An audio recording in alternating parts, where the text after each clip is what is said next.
We're live. Real deal.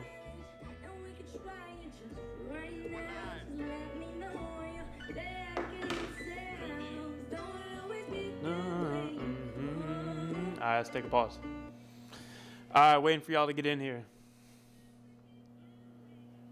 So today we're going to go over how I herniated 2 discs back in 2019, and then it started the entire journey we have all gotten to know of the origins of low back ability, building a huge community and program around protecting your spine at the most fundamental qualities and trainable aspects. So I'm going to share everything I didn't know back then, what led to the injury, and the futile attempts I made at getting out of that loop and resolving my injury and pain. And I know the saying that the stubborn get taught tough lessons, and I'm probably top 5 most stubborn people I know, and not 5, maybe 3, top 3. And so that lesson was really persistent and really painful. So I want to just kind of reflect and save some of you guys the wasted time, energy, money, and see what you pick up from the gym. So yeah, I'm going to share my screen. We're going to get to a flash of the past. We're going to look at some old videos of me training. We're going to look at how I got into fitness, some of my credentials and experience and background that I never care to talk about because it doesn't really matter, to be honest. Doesn't guarantee you're good at what you do. Doesn't guarantee you know what the fuck you're talking about. But we'll talk about all of it. So let's warm up here. This is going to be a intense 45 minutes. I won't tear up. Some good times back there. So let's get into it. How did I herniate the discs? How do you herniate the discs? Well, how early should we go? I guess we should go damn near from the beginning. Denver, Colorado, 1997. I was born a preemie. No, I'm just kidding. It's true. But let's start around high school age. What kind of athlete was I? What do y'all think? Do I seem like the natural athlete that was genetically gifted, big for my age, had a knack for just fighting and sprinting and catching and throwing? Do you think I was like out the womb as you see today? I was not. I was probably the least athletic individual I knew from age 9 to 19. And part of that came with my stubbornness still. I feel like if you are born at certain deficiencies, disadvantages, you're not naturally good at certain things. You can kind of shy from those or internalize that, hey, I'm last pick in gym class and I'm just kind of a loser and it is what it is. Or you could be really resistant and just disagree with reality for many years until it changes. And for me, I was like, nah, screw that. I'm a good athlete. And I wasn't. And I just kept lying to myself for so many years. But part of it wasn't just delusion. It was me working really hard to change that. So I was overtraining for many, many years with the old adage in my brain, watching Kobe motivation videos when I'm 11 and 12. I'm like, I just got to get up at 4:30. And when you're 15, 4:30 is like waking up at 7. I got up an hour early for school, and I went on a jog. So let's show some of these times, because I did make progress. My introduction to training, the gym, all that stuff. I'll just show you some pictures of me as an athlete in high school. We won't even go to middle school. Let's just start high school. I recommend you brace yourself. All right. Here it is. Yeah, we're getting right there. Ah, yeah, there's good ones. I love these ones. Y'all ready for this? Y'all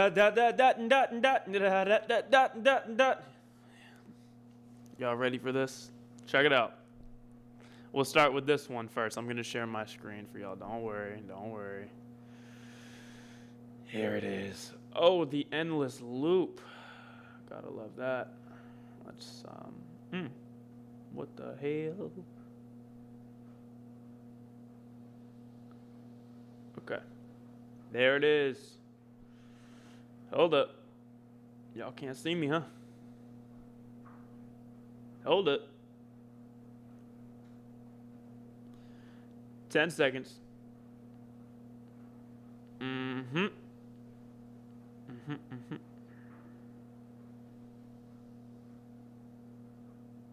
Sony, okay. I got it.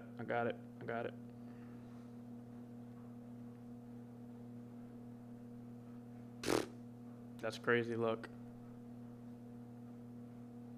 Oh my. Why is it stuck on that?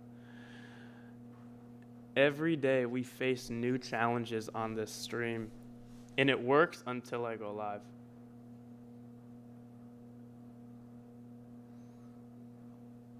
All right, give me half a second now. Delete. I'm adding the camera. Here we go.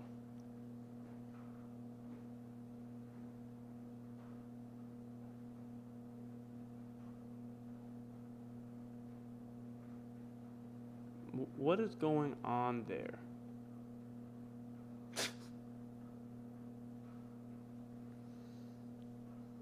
Okay, first let's ask the chat. How y'all doing? I'm frozen like that? Is that really how I'm frozen? There's no way. Oh my God. There's no win. There's no winning.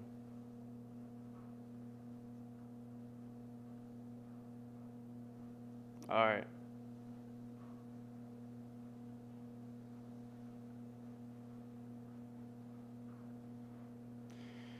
Hello.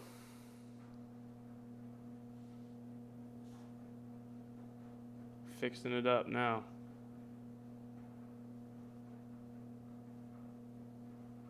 Fixing her up now. Yep, there I am. Okay. Thanks for waiting. Thank you for patiently waiting. Let's throw me off here, all right? We're doing the best we can.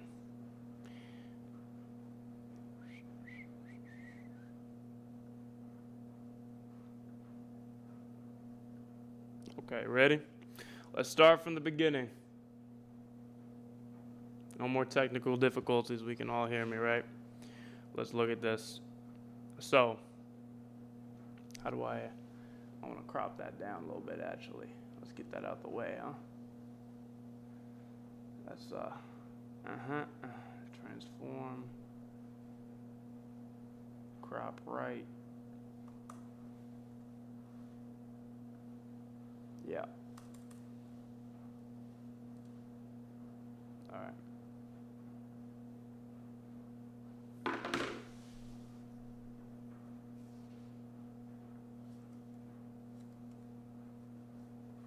Let's do it. Now we're ready. So as you've been staring at these photos, from the jump, this is where it all started.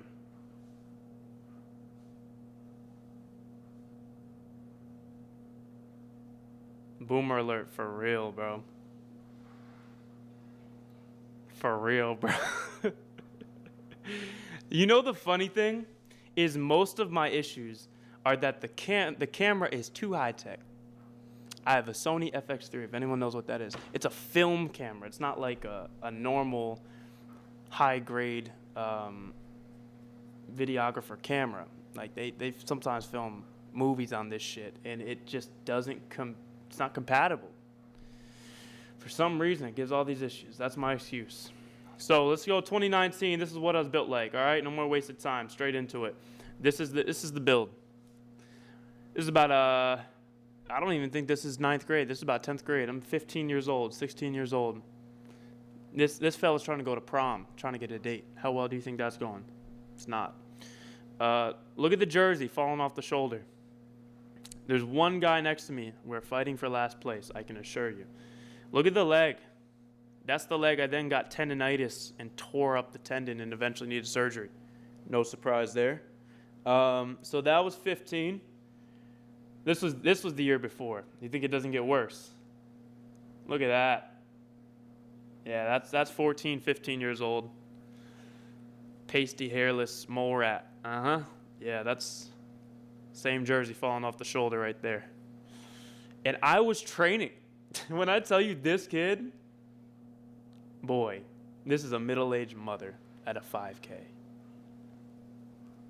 That kid was doing push-ups and drinking milk. I just also only ate ramen noodles and Chef Boyardee, canned food, dead broke. So I didn't have an ounce of protein in my body, but still. So this is where I was starting from. This was 11th grade maybe, 10th grade, I don't know. Look at the socks. You see the socks? I was too worried about that. So, yeah, that's the backstory there, right? That's where I originally started from. Now, I wasn't okay with that. I was playing soccer. Those were all track photos. I could find some soccer photos where I'm swimming in the jersey too. But I basically just made the decision that I'm going to outwork everybody to overcome the slow start of puberty, genetics. When you're the smallest, you're always picked last. You're picked last, you don't get to play club sports. You're not really invited to other places to play sports. You just end up with less exposure and experience, and your confidence is down. So you're also not as skilled. So physically futile, confidently lacking. And yeah, I decided to overcome that. So how I tried was, one, training like a maniac. If I decided I'm going to do push-ups, I would start doing 300 push-ups a day, which as a kid, I could barely do 20. So I was breaking up 20 sets of 15.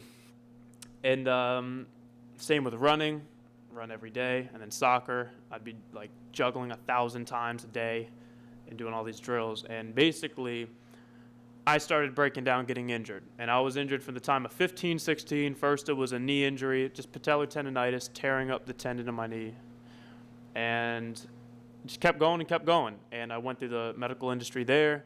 Bad physical therapy, multiple years, didn't fix it. I'm just like stretching my calf and they're icing my knee.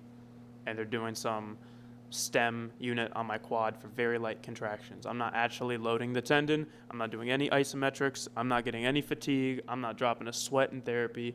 Nothing's changing because I'm changing nothing, truly. Nothing was tested enough to be potent.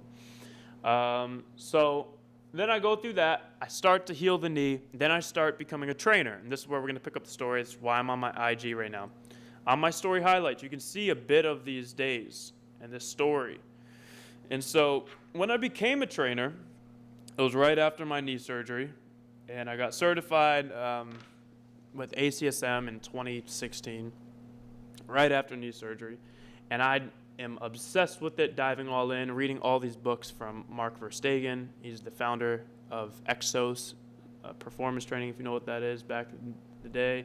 Mike Boyle, Greg Cook, Dan John, Pavel Hussein, all different realms of stuff, kettlebell stuff, etc. And I'm thinking I am sophisticatedly knowledgeable as a trainer at age 19. I got lucky because I got a good mentor in Austin, Texas. Shout out to Brad Patridge. And he was a local trainer there that was doing really good stuff and pretty healthy, looked real young at 38, 40. And so I started training stuff like Turkish get-ups, all these FMS type tests and drills. If you don't know what that is, like basically biomechanical analysis of unilateral movements, your stability, your movement patterns to be in a line is the same left to right, and just kind of fake, complex movement screenings. And I was studying also at the same time of being a trainer and doing all that training and actually training people, I was studying exercise science in school, in college.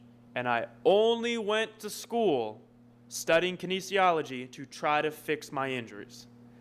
I literally only picked the major I went to school with to try to learn how to fix my own issues. Spoiler alert, it didn't even work. And that's why I dropped out and had to go really learn how to fix my problems. Not a good sales pitch for the sports medicine department I was a part of in school, but it's true. And so, yeah, I was studying kinesiology, helping with research, getting really nerdy into all of that world. And I got videos of around the time I herniated my disc. That's what we're going to now look at. So that was just context. For about 2 years, I was building up strong things in functional ways. Very robotic movements, very movement-based, a squat, a hinge, push, pull, and core, rotation, anti-rotation, etc. Functional.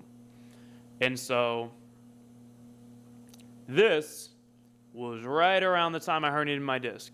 If you don't know this exercise, Bulgarian split squats, I was taking this shit as serious as I could for many years.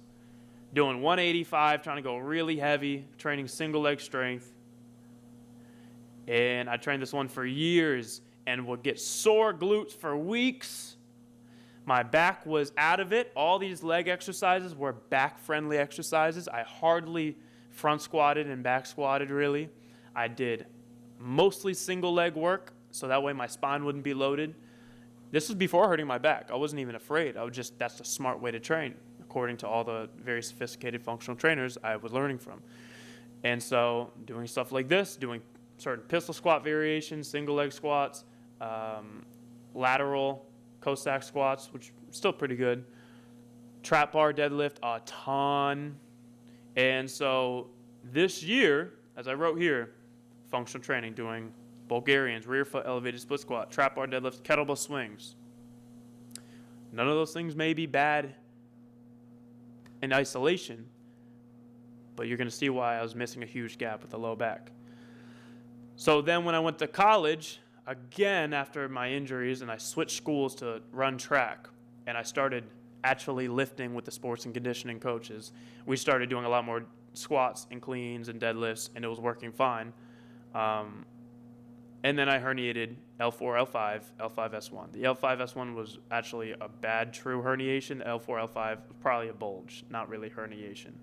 Those are the same, just disc injuries. It didn't pop out of the disc wall, though, the L4. And so I was doing stuff maybe like this.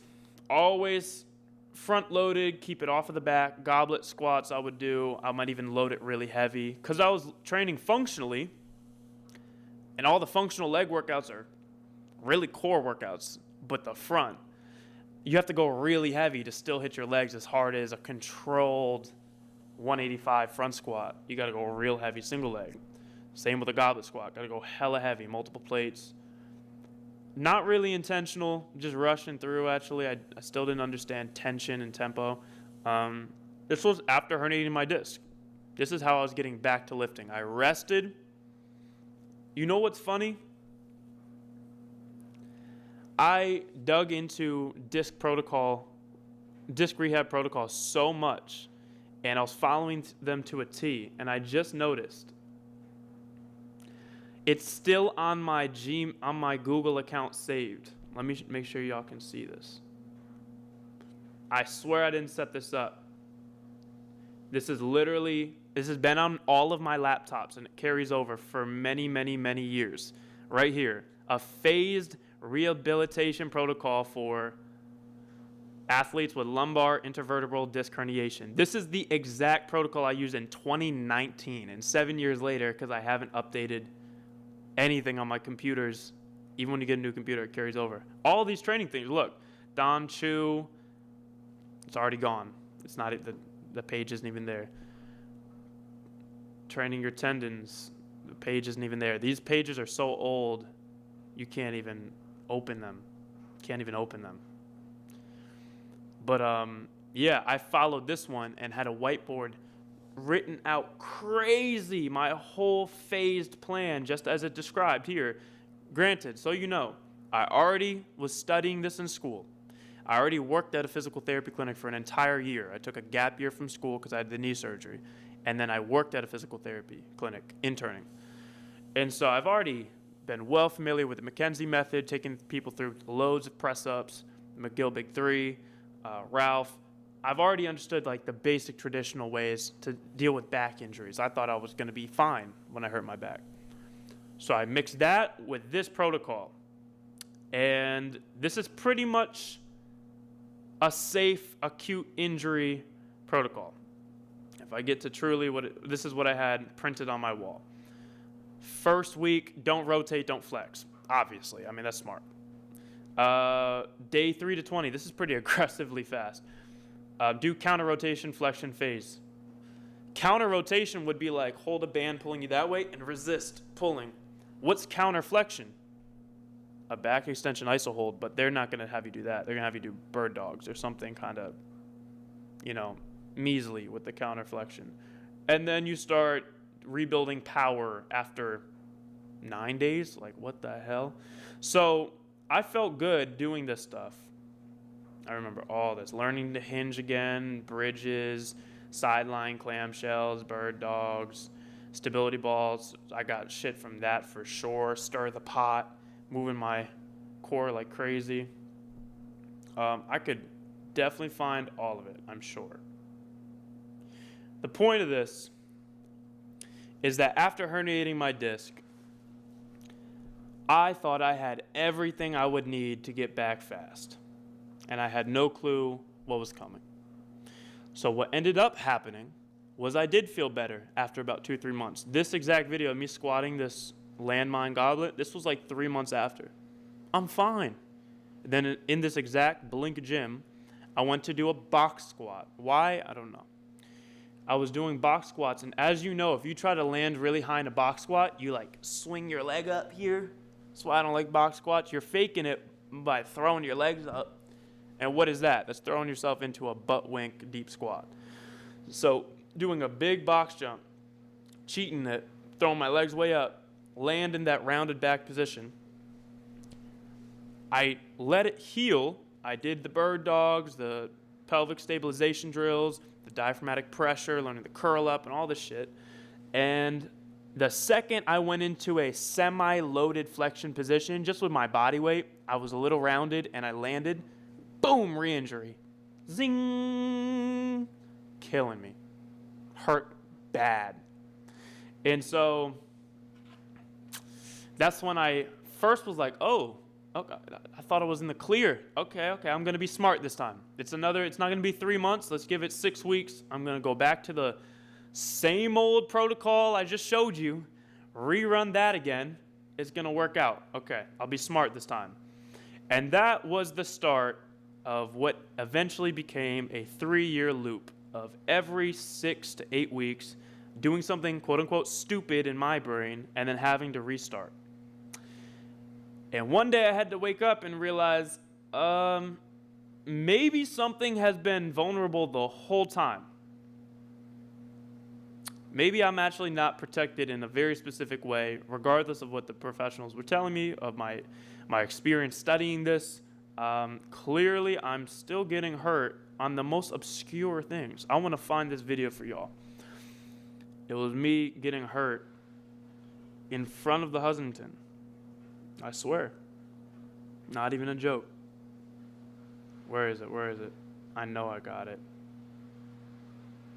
The way I would re-injure my back doing just like the silliest shit, and then I would have to fake it off in public and pretend like I didn't get hurt and limp away. I swear. It was so rough. So rough. Let me find, I just reposted it not too long ago. No, it was sooner than that.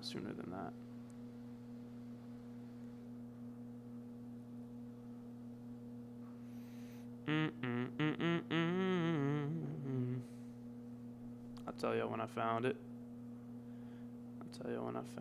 Probably posted it in the fall or the summer.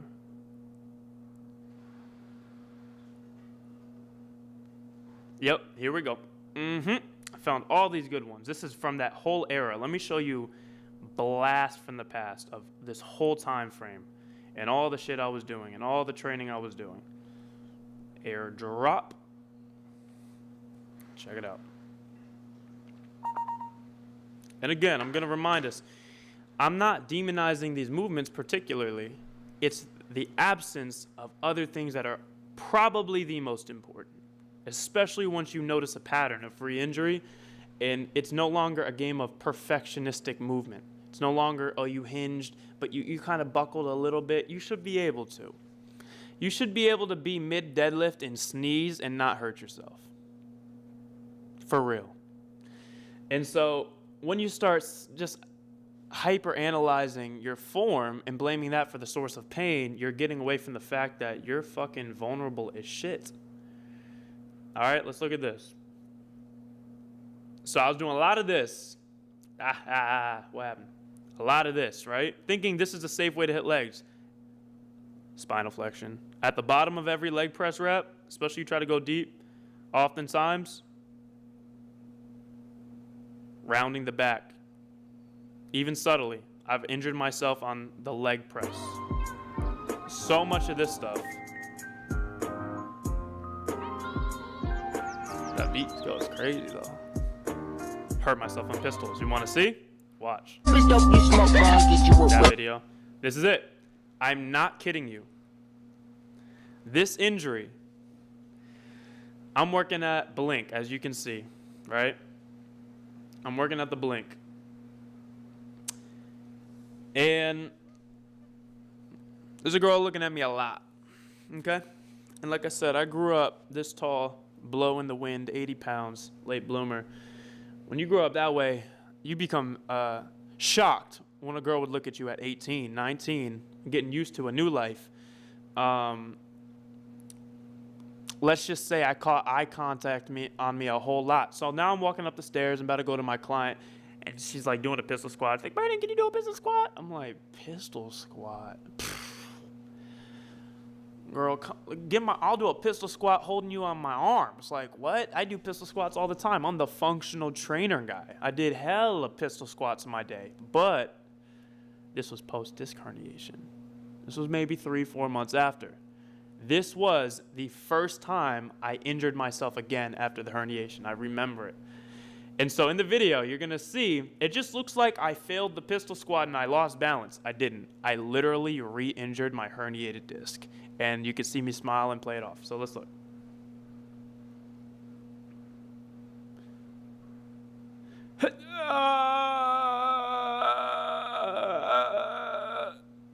Hold on, there's one with sound. So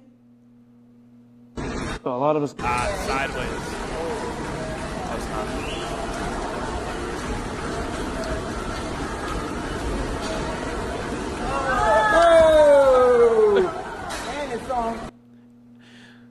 Listen to the sound I made, y'all.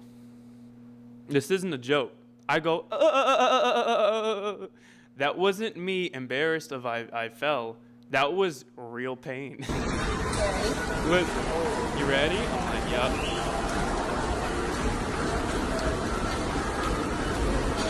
Listen. Yeah, lay down, buddy. Yeah, so that was the first time. Not the last time. And then, let's just look at the era. When I say I was trying to still hit legs, this is after the herniation. All right, I'm gonna do single leg squats. I'm not gonna load my spine that much. One, every time I plop on that bench, I got weight shooting through my spine. Bang! I was doing tons of box squats. Bang! The reason I was doing that is because I learned I get hurt at the bottom of the squat because my shitty hip mobility was giving me the butt wink, and so I just would do box squats, and I heard that's safe. This is an example. This is how I used to, this is such a funny fucking video. Look at the caption in 2020. If you have a fragile back like me, just try to switch to front squats, bro. It's safer. And then I'm wondering why I'm still hurt. I was dumb. Like, I believed all the same stupid stuff. And look at how I'm squatting.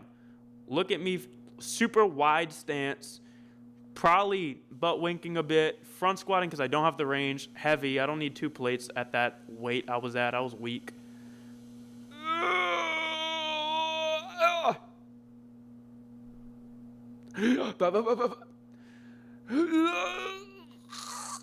Like, what am I doing, bro? You see the body shifting? I'm being extra today. I might add too much coffee. But I'm showing this because some of y'all are lifting like I used to lift, and you're saying, I don't know why I'm like keep getting hurt. So it's a combo of this and then never training my spine, which led to the problem. Right? Compare that to now, like, compare that to squatting now, or like a different front squat. There's this front squat, right? Really get it in your brain. There's that front squat, and then there's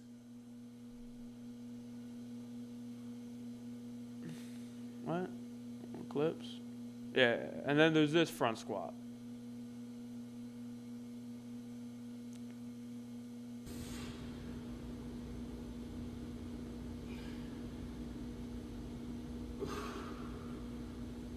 We'll compare the two.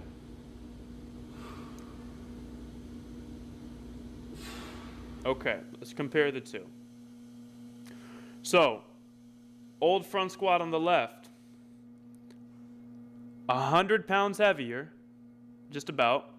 I'm avoiding the bottom of the range.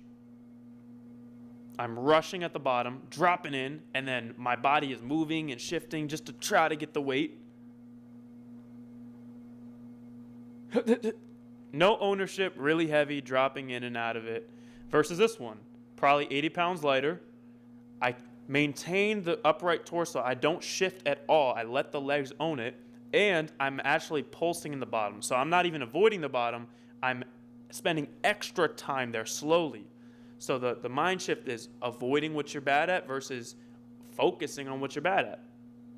And so then I did reps, the bottom, little pause, up, back down, back up.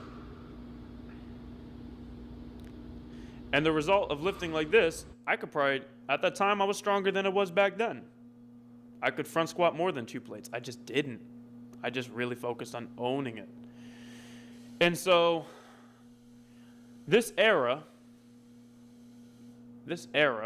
right, of all this crazy, weird lifting, leg press, single leg squat, that, God, rest in peace to that boy's aura. I'm making posts about it. Right? Single leg squat, all that. That era was me doing that stuff, trying to be safe with my back, and then doing the low back injury protocols, the disc rehabilitation protocols. And so I was doing, and then I was trying to get back to stuff like this. This is what I was doing for many years before I hurt my back. Super heavy trap bar deadlift, because trap bar deadlift's safe for your low back. It's the safe way to deadlift. But look at my spine. I have no spine strength. Why? Because even after all the years of all this functional training, not saying it's bad, I never directly built my spine. I wasn't even doing barbell deadlifts or RDLs that much. I really had no strength. Look at my low back buckle. Every rep. Look at the bracing get lost. And people would say, I just don't know how to control my breath. Well, I need to get stronger with my bracing. Yeah, but part of that's training your spine directly. ISO holds would have helped with this. Even reps would have helped with this. Doing cleans. What am I writing here too? So avoiding my back, started getting small re-injury to my back and SI joint. Every tweak made me a little less mobile. And this was true. Every time I would re-injure my spine, I would get a little less mobility around my hips and a little bit more guarding and protective avoidance. So then my squat mobility would get worse and worse, and my SI joint would take on more load, and I get easier re-injury, and I was more sensitive. And then it started this perpetual loop where, okay, I couldn't deadlift anymore, so I stopped. Okay, I couldn't squat, so I only front squatted. Now I can't do that. I'll only goblet squat with that landmine.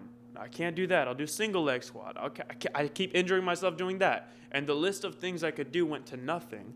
And every time I got hurt, it was like my hips got tighter. And then I was getting hip impingement and started stabbing me in my hip, no matter what variation of anything I did. And then this is where we'll pick up the story. So let's look at this footage. So squatting got worse. As you can see, I'm squatting like a nincompoop. Look at that. One, let's just look at the back. Do you see a back muscle? Do you see one back muscle? I want to show you the result of training your back. I'll just pull up. I don't think I have much recent footage. I'll pull up a pull-up. You can see my back stronger just from this.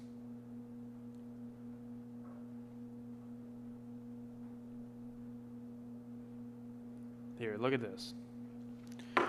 My low back, mid back, upper back, all weak as shit. I know this is a pull-up.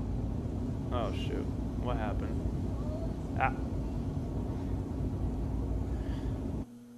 But you can even see my low back is way stronger. I'm just saying, this is a recent video.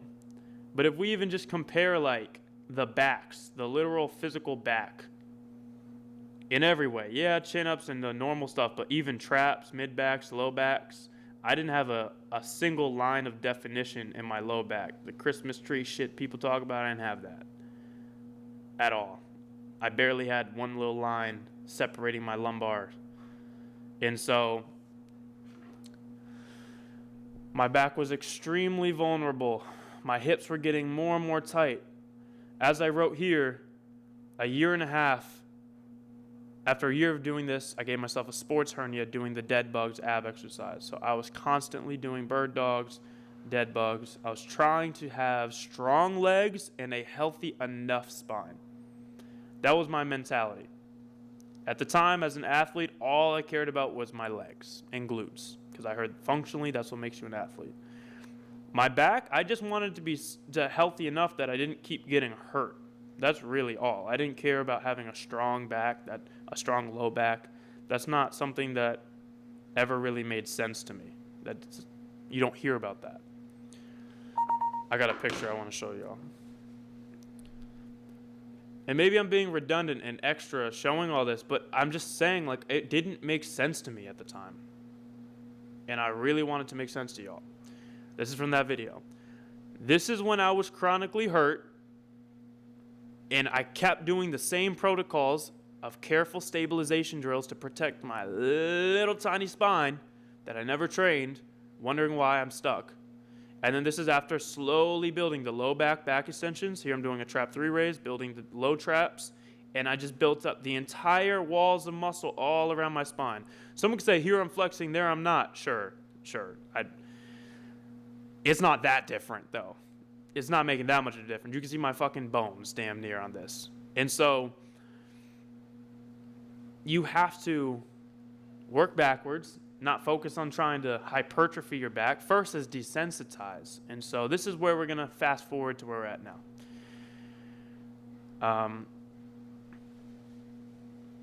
My storytelling needs work. I realized I didn't even tell you how I herniated my disc, really.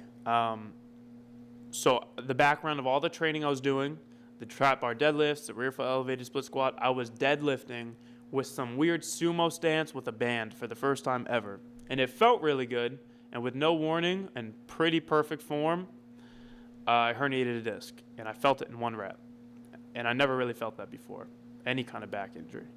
And I was like, oh, that's weird. Zing! Let me try another rep. Bow! And I really made sure it was messed up.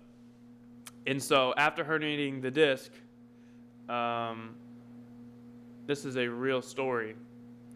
Immediately after herniating my disc from deadlifts, I walked across the hall to the school's athletic trainer.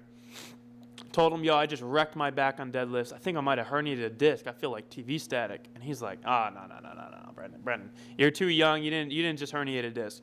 Get on this table over here, and I want you to hug your knees and lay down and squeeze like this and stretch your back for 20 minutes.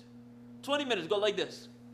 And so I laid on my back for 20 minutes, squeezing my knees, 10 minutes after herniating 2 discs. Just to make sure that if there was any nucleus left in that disc, like a jelly-filled donut, I squished it out. And I also did it on some prickly pad, some prickly proprioceptive sticky pad that hurts when you lay on it, just to, I don't know, thought that might calm it down, a muscle spasm. Thanks, Rico. You probably added a year to the recovery. I had no resentment. It actually worked out in my favor in the long term of life. But just like I've dealt with such lackluster care every step of my injury process. From the first one with the knee, I got a knee surgery so I could get back to soccer. Freshly out of anesthesia, the surgeon comes in the room. I wake up. How'd it go? It's great. I'm like, awesome. When can I play soccer? I'm in and out of it. He's like, soccer? I don't know if you should do that. I don't know if we're not trying to get you back to soccer right now. I'm like, not now? He's like, probably not. Like, don't play college sports. I don't think that's your path. This is to make sure that, it's not going to tear off the bone and that you can walk. And I'm like, wait, you just operated on me and we weren't on the same page about why we're doing the surgery? This literally happened. And he's like, the last thing he says as he walks out is, I'm dumbfounded. He's like, we're gonna get it cleaned up. We're gonna make sure that scar goes away on the knee. We're gonna give you a good cream. We'll get rid of the scar. And he kept saying that every revisit and checkup. 2 months in, ooh, that's a keloid scar. We're gonna get rid of the scar. And I'm like, bro, okay. This was my villain arc, right? And so I really could hate doctors. I don't, though. I don't hate professionals because I'm not stupid. But that was my first knee surgery, then the disc herniation. That was the trainer that also wasn't helping my shin splints and stress fractures in my shins. I was just icing. Didn't train a single thing. So that's how I herniated it. Then fill in with all this era of what I showed you, right? The re-injuries, the hip tightness, slow, fragile kid secretly trying to make the Olympics. I was trying to get trap bar deadlift, even heavier than this, probably 4 plates on a terrible spine. Flare-ups every time. Cleans, flare-up every time. Then boom, I got the sports hernia. Still sprinting, still trying to work on stuff. Then I'm starting to learn. At a certain point, you realize, fuck it, I'm going to have to do this myself. And you start to learn interesting data and interesting things out there in Reddit forums, but also well-documented peer-reviewed studies of correlations to injuries you didn't know, correlations to certain risk factors and functional loss that can lead to other injuries. And you just didn't hear that going to the doctor's office. So you're like, huh, okay. As I'm trying to fix this problem myself, I remember finding this study way back years ago. Sports hernia and femoral acetabular impingement in athletes. Basically, sports hernia and hip impingement in athletes. 2 seemingly unrelated injuries. If we're unfamiliar, a sports hernia is a tear in the ab wall or deep groin. It's kind of an umbrella term. But it causes a host of symptoms all around your pubic bone, deep in the groin. I'm going to urologist thinking I got testicular cancer because it causes nerve pain deep in there, right? I had a tear in my ab wall, and I literally got it from doing dead bugs to try to rehab my back. So during my safe back rehab, extending my leg, bling, right in the groin, and it never healed fully. So I had that for years. I did make it asymptomatic. I probably still have the tear, but I had to figure out how to train it on my own to get rid of it. But this is what was interesting. So sports hernia, tear in the ab wall, tear in the groin. Then we have hip impingement, which is an interesting thing. So hip impingement gets discussed as a sensation, an experience, and then it gets described as what it also truly is, which is a diagnosis of something you can actually measure and see through the aftermath of it. So what I'm going to say, everyone's hips are different. Everyone's anatomy is different. The angle and shape of the ball and socket varies deeply. The depth of the socket varies deeply.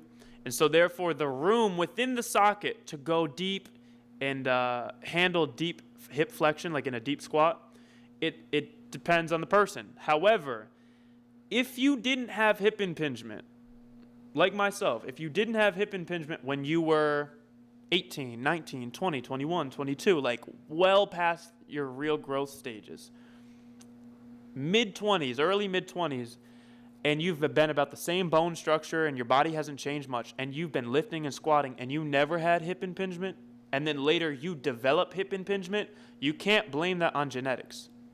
Because if it were truly genetic and zero factor of how you're training and what you have done to your body and restrictions and tightness, if it were zero in your control, that means you would have hip impingement the whole time.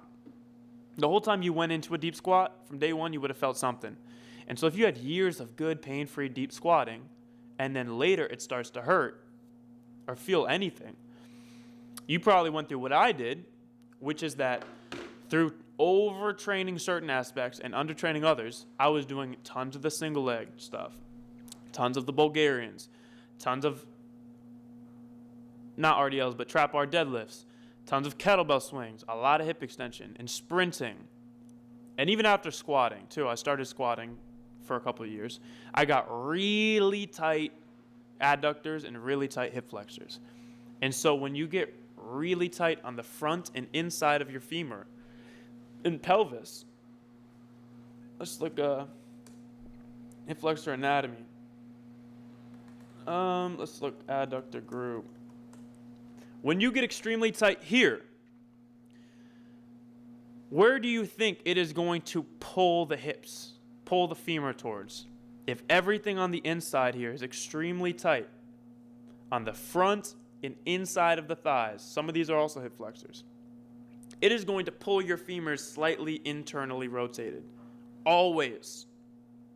And to overcome that, you may turn your feet out wider, you may turn your toes out extra to try to now let your hips rotate the way they used to.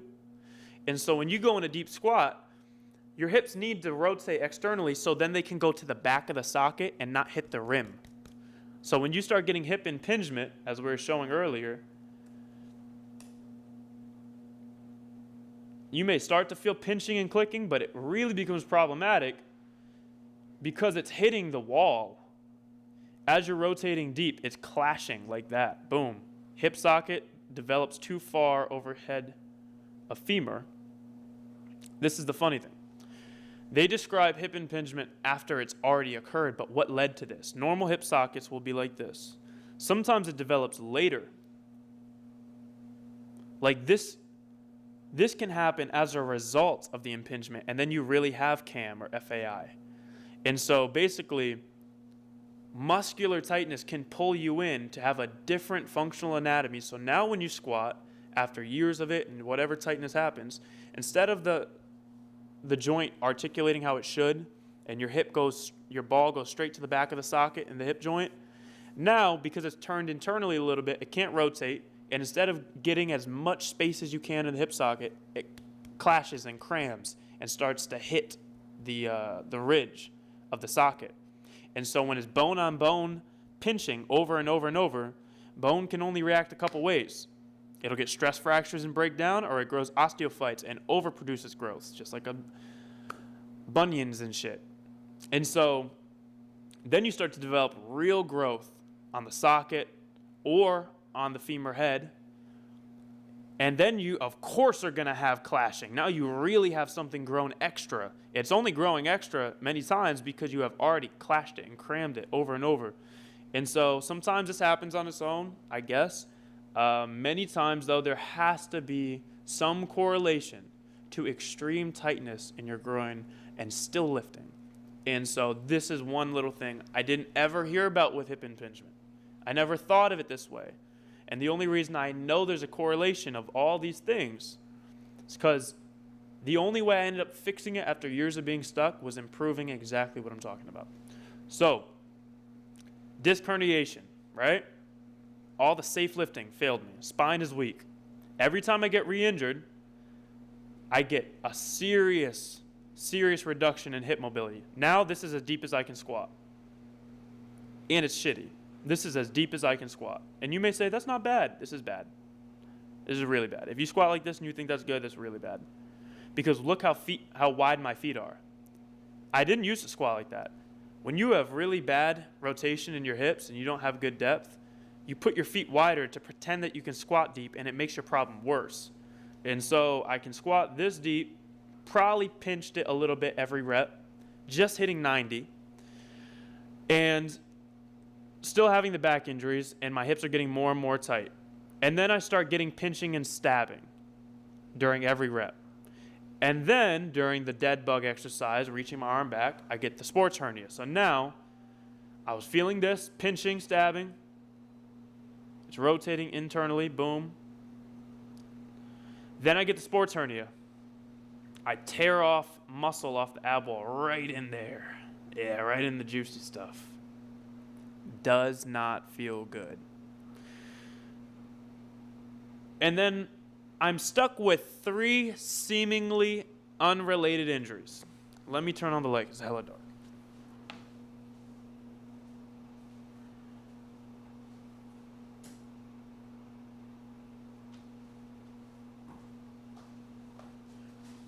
So I'm stuck with 3 seemingly unrelated injuries, and I'm seeing doctors about the 3 seemingly unrelated injuries, and they're confirming to me that I have 3 unrelated injuries. All of them, you're cooked, buddy. All of them. So the doctor that I saw about the disc herniations, one came in, hey, I'm 90% sure I herniated disc. I remember the exact episode, all the symptoms, the seated flexion test failed that, have all these just very landmark, clear cues and signs that I have a herniated disc. It's very, standard. They're like, probably not, but let's get an MRI. And then I remember going back into the office weeks later, and she's like, wow, okay, yep, L5S1, herniation. L4, L5, bad bulge. Yeah, it makes sense. And then the advice was, what do you think? Here is oxycodone. And then here's life advice. Don't lift, right? Let me fix something real quick.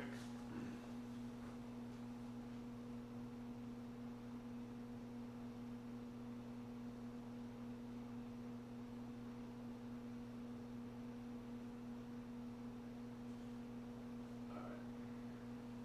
That was bad. Looked like I was on fire. And so I'm told to not lift, basically, and to rest it out. I didn't get a good run-in with that doc for the back injury. And then I saw a different ortho for my hip, and they said, yeah, some people just have the predisposition for hip impingement, and you just need to be really careful with how you exercise. You need to be smart and know what's good for your body and not other people's bodies. So, yeah, when you squat, you should do stuff like box squats, and you should limit the hip flexion that's bothering you, and maybe try some of those banded dislocation stuff where you put your hip in a band and then you try to rotate in it and do some of the hip switches, like very generic stuff. This is a doctor, not a PT. Didn't even go back to PT. After being in the clinic working myself and then going to 7-8 times already, I was pretty much discouraged from trusting PTs anymore. And then the sports hernia was really tricky because that one is like, hey, it doesn't heal on its own, period. It's ripped off the ab wall, the pubic bone, like it doesn't heal. But some people get asymptomatic within the first 3 to 4 months. And usually the stats show that if it doesn't, you're probably always going to have some symptoms. as if it's just like a guessing game. This was how it was explained to me by the doc I saw. And so I was a year later after that sports hernia, still having all the weird symptoms. Deep in my groin, I'm completely unable to stretch my hip an inch forward. And I think I was showing that in this reel here, or in this video about the sports hernia, how I was completely able to stretch my hip flexor even an inch. I wasn't really able to run like this. It used to kill me right there. It used to wreck me. And then I found this study. So this is when I started to realize there's so much more to be discovered. There's so much that we don't know about. And it really started with this study that showed 43 patients underwent 56 athletic. Wow, 43 patients went under 56 surgeries. That means more than one surgery for some of them. Athletic pubalgia, that's sports hernia, surgeries, radiographic evidence of FAI was identified in at least one hip of 37 of 43 patients. 43 people went through surgery for a sports hernia. And of that, 86% of them, while they were in there and they looked, oh, you have hip impingement. You're showing signs of FAI. There's damage to the hip. That is a very high correlation. I also had both. I thought they were completely unrelated injuries. And it was never explained to me when I went to orthos, hey, that is weird that you have a sports hernia and a hip impingement on the same side. Let me test your active range of external rotation, internal rotation. Let me see just like basic stuff of your hip. They didn't even care about that. So once I realized that, oh, my hip impingement probably damn near caused my sports hernia. This was 37 out of 43 who got surgery for something unrelated also found out they all shared this one injury, whether it was symptomatic or not. I don't know. And so once I found that out, I decided to play the long game and start to question how I was going to heal my sports hernia. Because usually sports hernia involves mesh treatment. So you get a surgery and they'll do a mesh repair. Well, they go in and they cut in. It's not the only way. And there's many different types of hernias. There's inguinal, there's a traditional ab wall, but I'm talking this specific one. They'll go in and they'll put a mesh, basically. And so, instead of rushing to do that, I was like, okay. My back was always really weak, even in high school. It would be achy and cause me pain. Eventually, my back injuries led to me getting really tight hips, and then my tight hips gave me hip impingement and stabbing in the socket. Then later, a year later, I got sports hernia, where I tore a bit of my ab wall off the pubic bone. So I was like, this lineage of injury happened in this direction, and all of them seem conservative in how you want to treat them and just avoid aggravation. You can't really fix some of that stuff. You can't fix a sports hernia. You can't undo hip impingement. And disc injuries seem pretty permanent and learn to be careful with it for the rest of your life. But I said, okay, what if I just improve in the reverse order everything that happened to me? And so if I knew that the hip impingement was that correlated to the sports hernia, I was like, let me not worry about sports hernia surgery. Let me just fix my functional hip ability and all the things I shared with you that I realized are correlated. Let me start working on this stuff. Let me stop squatting all the time with this terrible range, all this stuff, trying to be strong still, trying to keep my leg strength, trying to be an explosive athlete, all this stuff. Let me pause on all that because it's hiding my problem, and let me start squatting, but body weight. And then add a little goblet squat. And when I squat, I don't mean the same way I used to. I mean squat like I showed you earlier. all the way down, maybe heels elevated to help a little bit. As light as I need so I can get down there, wherever I got today, and not get into a butt wink and actually open up the groin. And own it. So that way I'm building strength exactly where I couldn't even passively hang out. And it took years, and I had to take pause from all the heavy stuff for about 1.5 years. And that journey involved a whole lot of this. This isn't great form at the time. This is me starting. Split squats, opening up the hips, deep groin, butterfly, still not good form back then. Seated good morning. All of this was aimed at trying to open up the crazy tight adductors and groin.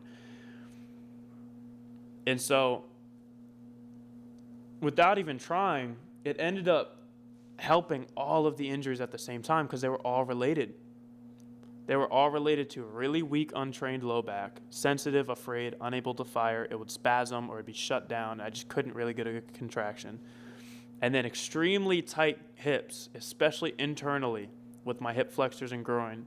And I had to build strength there and also open it up slowly. And then the sports hernia was weakness in the low abs that I never trained.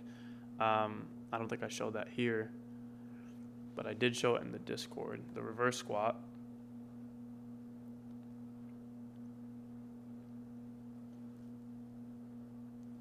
When you train track, you do a lot of abs, but you do six-pack abs above the belly button. You don't do a lot of low ab work, and that's the problem.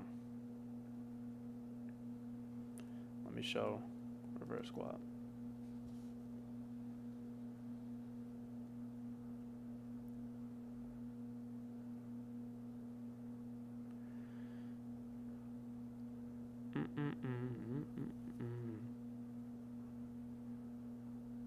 I definitely sent it like the other day.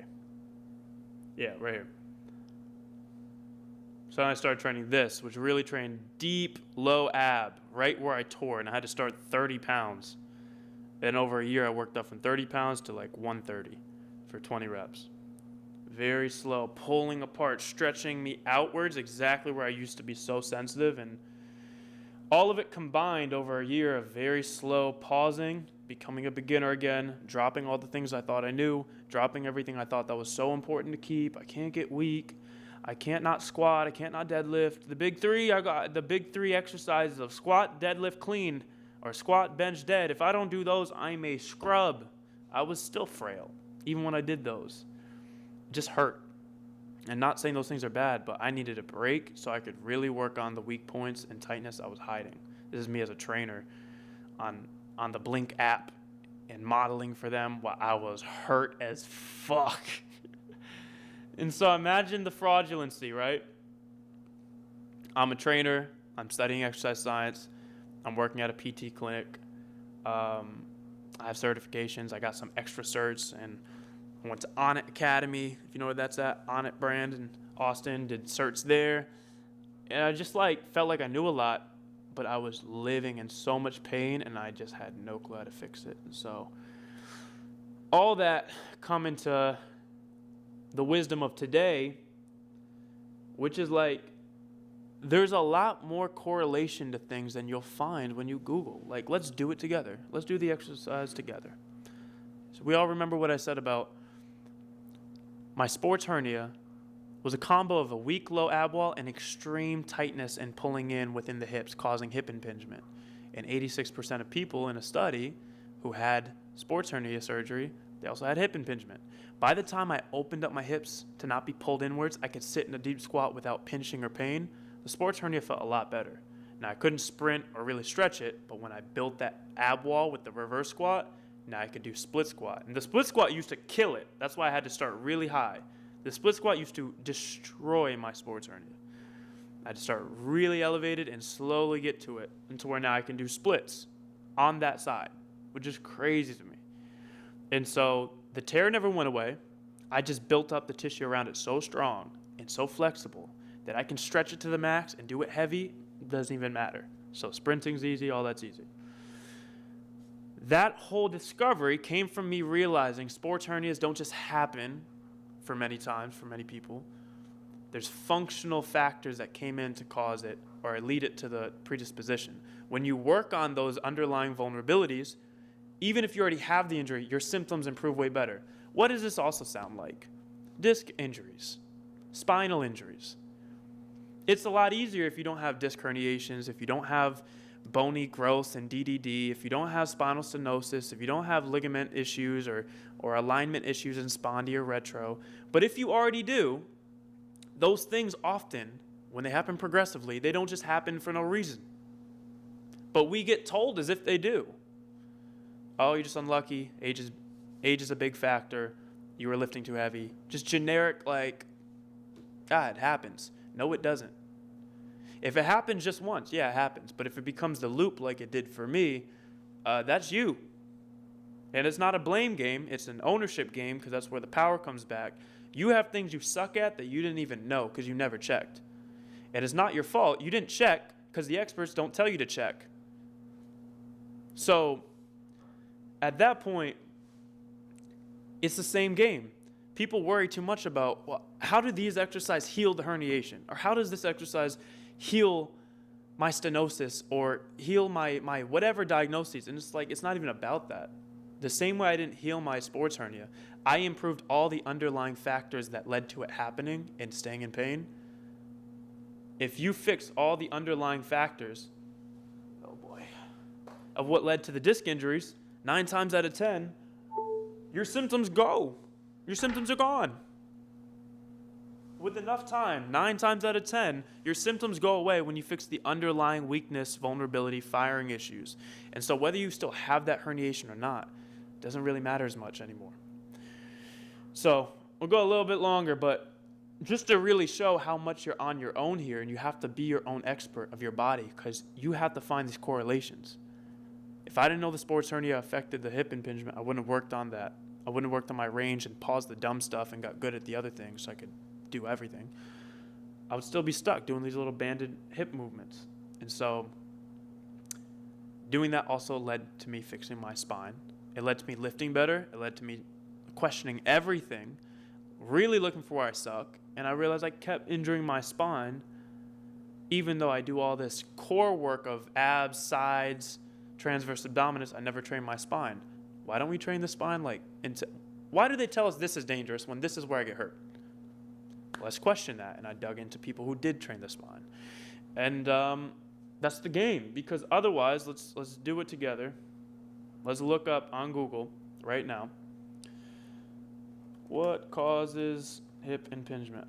I hope I'm completely wrong, and it says range in your hips and functional things. I hope I'm wrong.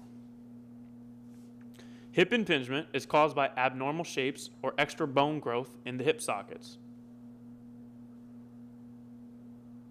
That's true. It's not false. But why? Why is there growth? Why is there growth at age 24 but there wasn't at 21? This isn't everyone's case. Some people have had hip issues from teenage years, but I'm not talking about them. I'm talking about the people who develop the issues later.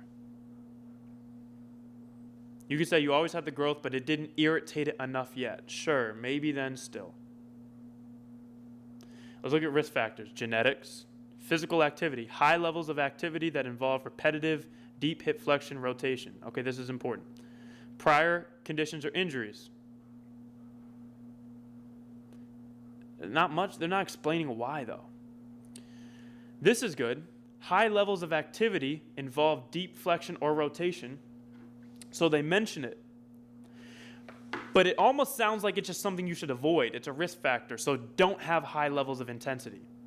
I got an uncle who's got every joint hurting in his body, and he's like, well, that's what comes with being a pro athlete your whole life. And I'm like, I guess.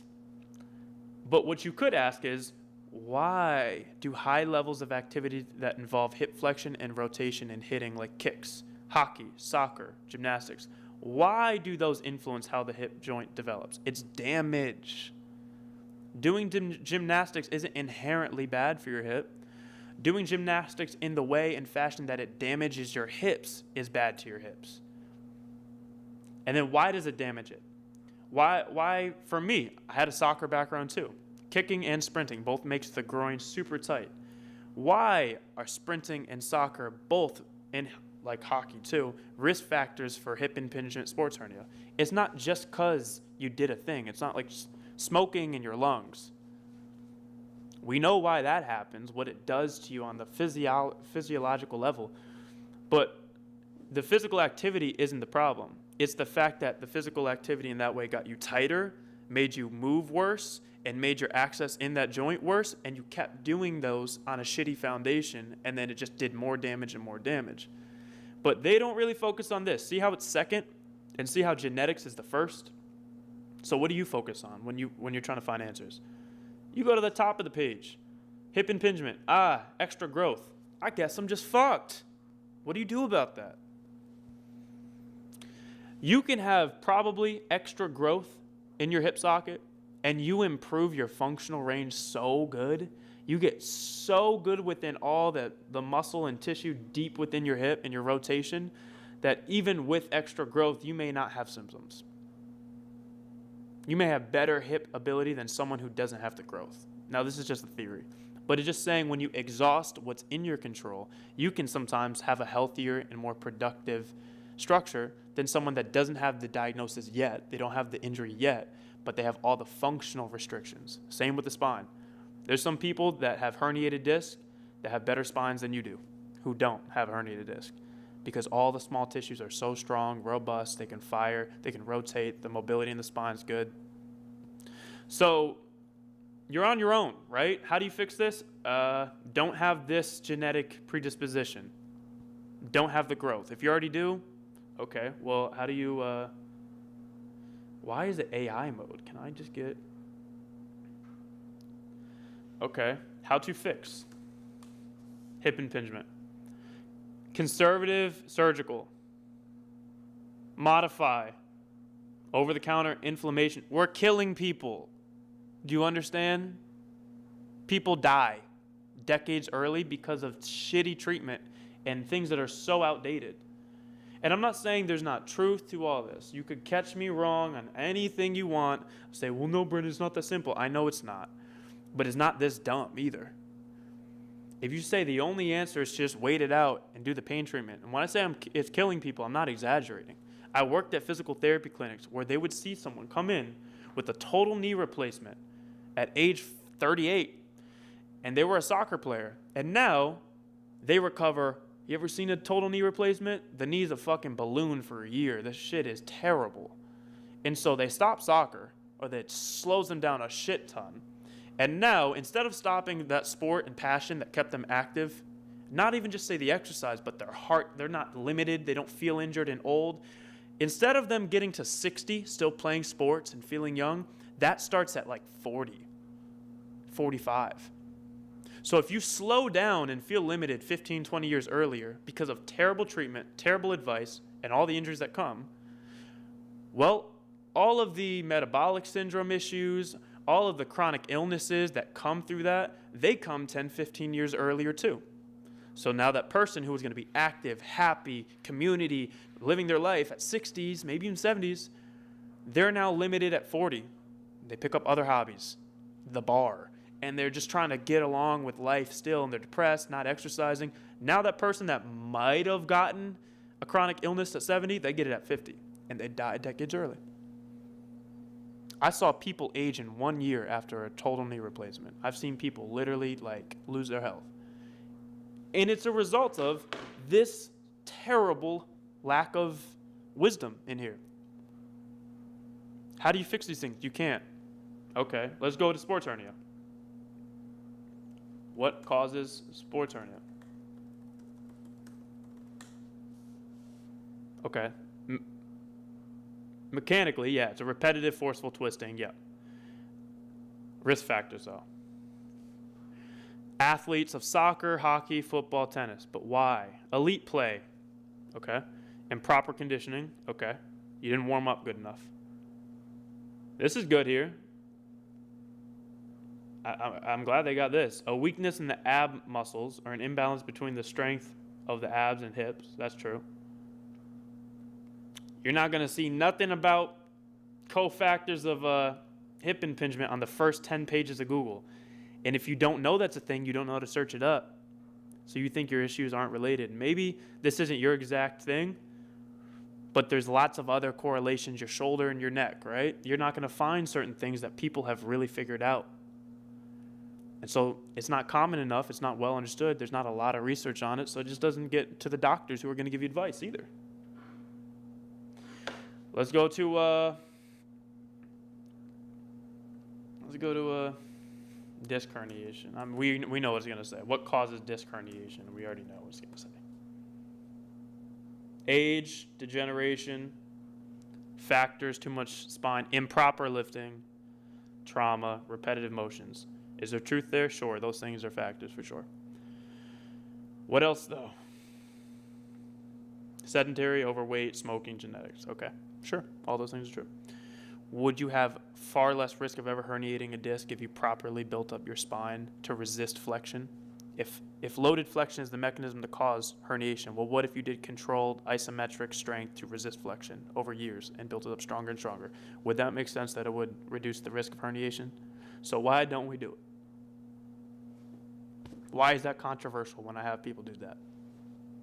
And people leave hate comments like, no, dead bugs are good. It's like, okay. So, and then how to fix.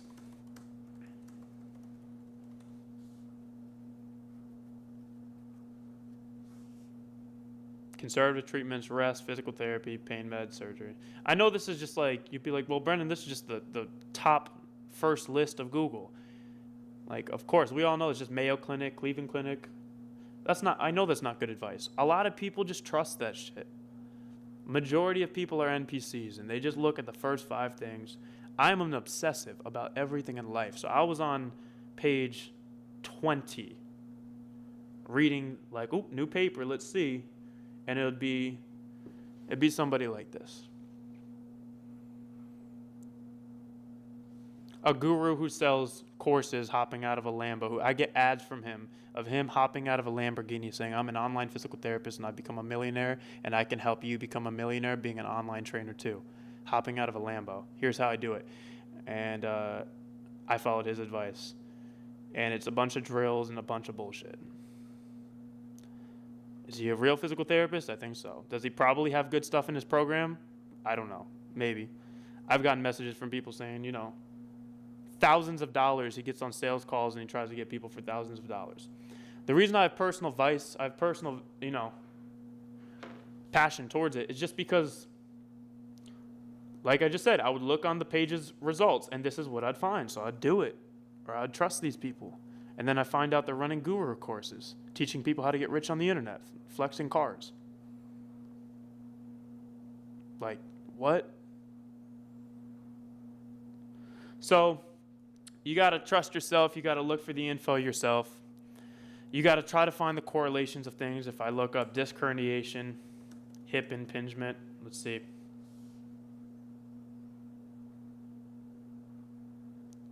Herniated disc can cause hip pain that is sometimes confused with hip impingement.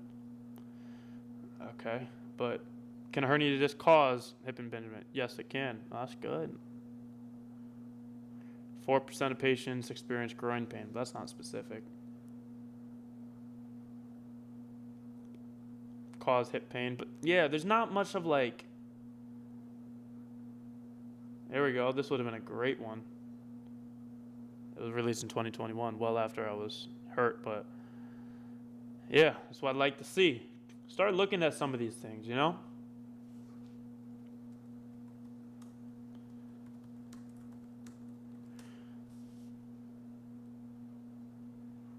Look at that.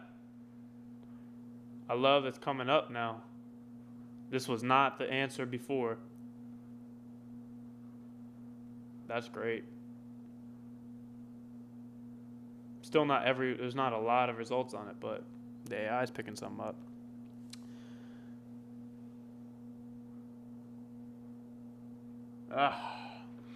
We're lagging out, y'all. I think we're lagging out. Can you all hear me? Tell me if you can hear me.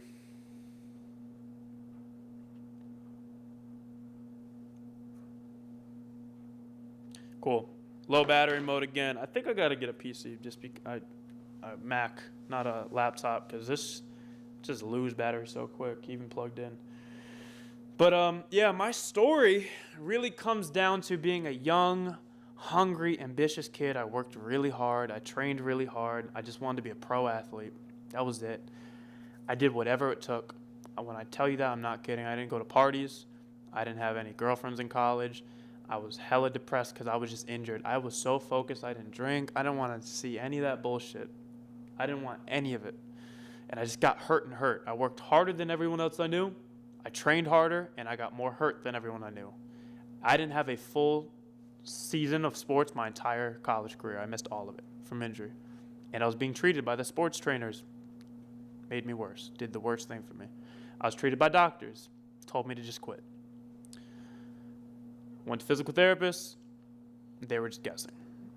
I was so frustrated, I went, you know what, I'll become a professional. I'll figure it out for myself. Not even for fix the next generation. Fuck that. Me. Didn't learn enough to fix it. It just wasn't there. And so, I know it's lagging now. I can see it. I can see it.